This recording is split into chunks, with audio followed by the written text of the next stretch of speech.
What's up, YouTube, and welcome to another episode of Chris Glides. I'm out here with Storm, my 2023 CVO Road Glide, and I'm totally excited because it's about to rain, and I get to test out some of the new modes on this machine. This 2023 Harley-Davidson comes equipped with 4 selectable ride modes, which is Rain, Road, Sport, and then there's Custom modes. This is about to be the first time that I can actually test out the rain mode and see how it feels in comparison to the other Road Glide Limited that I have. Each of the modes are configured to deliver a specific combination of power, engine braking, anti-lock braking, and traction control. The custom modes that I mentioned are designed to increase or decrease engine braking, throttle response, and different amounts of stabilization from your ABS. However, the rain mode provides a softer response or a softer throttle response. It provides maximum traction control and light engine braking, which I'm using right here. I like it. This mode is designed for wet roads. Rain mode also has an aggressive ABS setting as well. Some of you may have heard of RDRS and don't remember what it stands for, but Harley-Davidson Reflex Defensive Rider System, and another acronym is TCS, which is Cornering Enhanced Traction Control System. The rider may select one of the 2 traction control modes.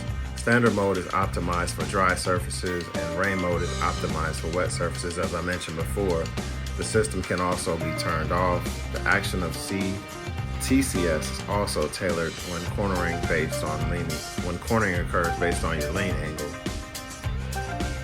So we ducked under the bridge as the wind and the rain picked up, and as you can see, I had already put on my full rain suit. At first I had on a jacket, but it certainly helps. I like the Harley-Davidson rain suit, and the boots help as well. All right, so back to our topic. How does rain mode work on a motorcycle? Okay, so as you can see, since wet weather or rain presents low traction as a problem, rain mode is typically designed to cut down engine power.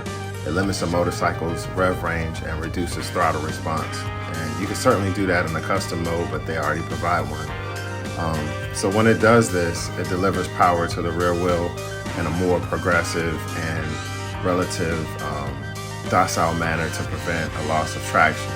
And so that's how it works. And in this 2023 CVO model, the balance of the bike, the bar position, seat position, and even actually the way your foot position is actually certainly helps as it's relative to your riding position, and especially when you dial the engine down in a rain mode like this, the bike felt perfectly balanced and I didn't feel uncomfortable in rain.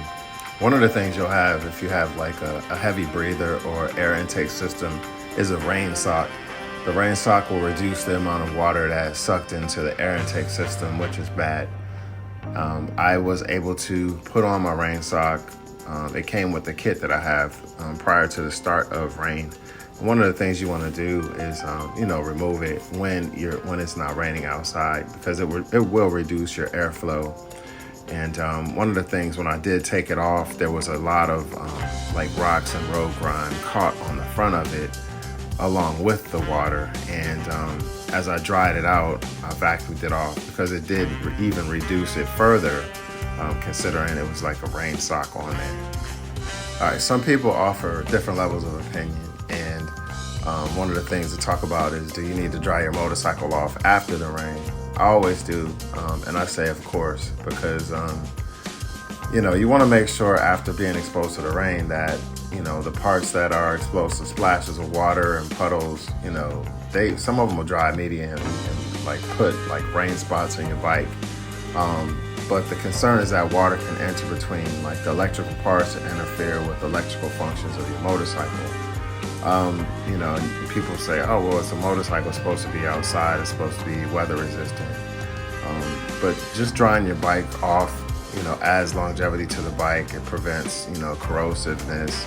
And also, like when I'm riding through like places like here in construction zones, there's a lot of dirt and grime and stuff on the bike, whereas if you don't rinse your bike off or wash it off and then you start wiping the bike down again, you're going to be adding like scratches and surface wear marks on your bike from like the sand on the road, basically getting into your towels that you're wiping the bike down with, and pretty much putting fine scratches in your bike. So it's a good thing to take the water hose and rinse off the bike prior to wiping it down if possible, or pat dry the bike down. Some safety concerns while riding in the rain. When you look down on the road and you see like this, the painting on the road and the stripes on the road and things like that, you want to stay off of those. And if you do have to ride on those and you apply the rear brake, you want to not apply too much pressure, especially on those paint lines, because they can get slippery. And when I'm riding through here, you can see like there's a lot of down leaves, and I get to a spot where there's several down twigs and branches like right here. And I actually rode over some small branches, and the bike did fine.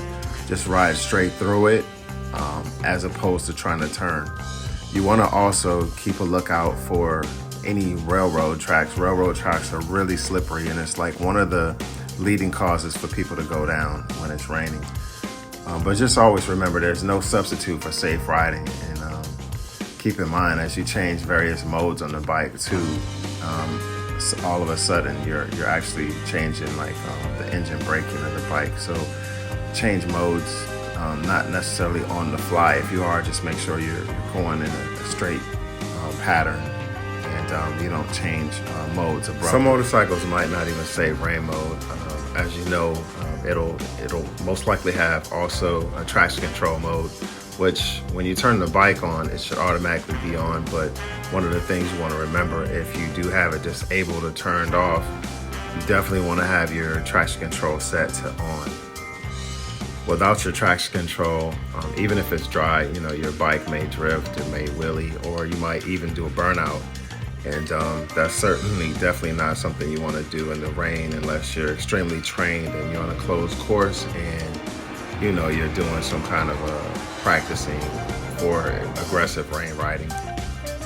And you could actually ride pretty good in the rain, depending on several factors of your suspension setting, the level of not the level, but the newness of your tires and traction, the type of tires that you do have on your motorcycle.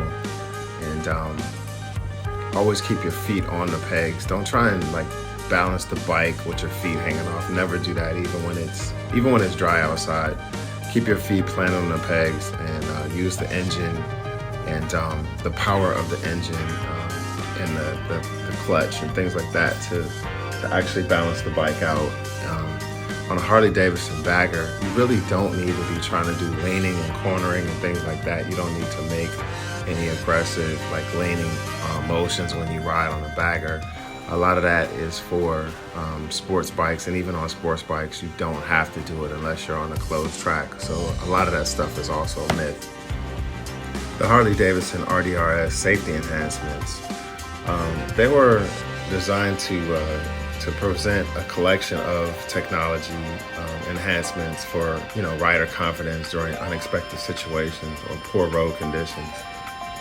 And just to recap, RDRS safety enhancements, they're designed to match the motorcycle performance to available traction during acceleration, deceleration, and braking, and in a straight line or while in a turn. The systems are electronic and utilize the latest chassis control, electronic brake control, and powertrain technology. And these safety enhancements are technologies developed by Harley-Davidson and designed to make motorcycle riding more intuitive.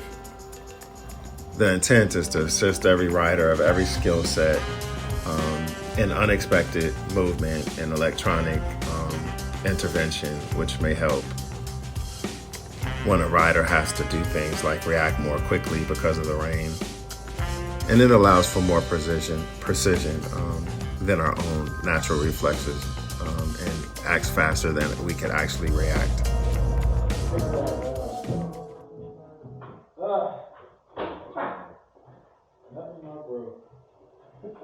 Oh, fucking beat it up and put some good wax on there, that's for damn sure. That's the ceramic coat. Oh, damn. That motherfucker's nice.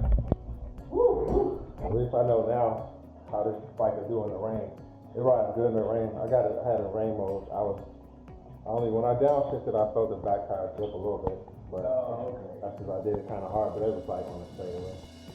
All right, guys, so we made it out, and we were out in a rainstorm. Got caught out there. Had some new Jordans.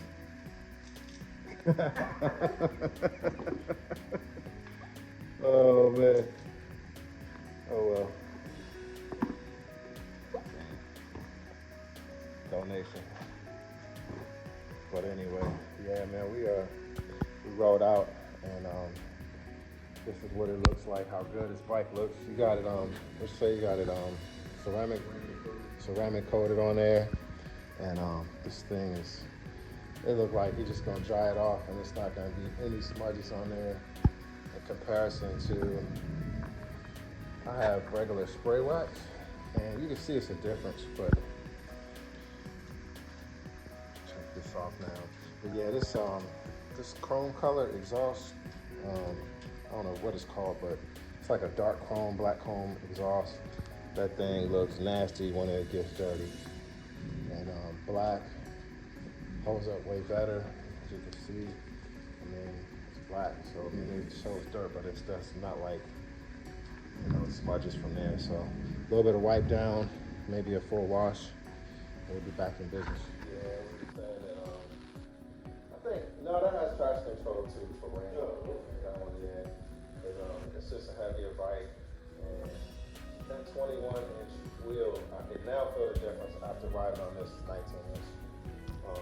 At first I didn't know difference, but I can feel kind of like a difference. I can do wheelies on that though, but not that I be doing wheelies. I'm not unsafe, but yeah, I do wheelies on this one. And this one, I gotta get the power there.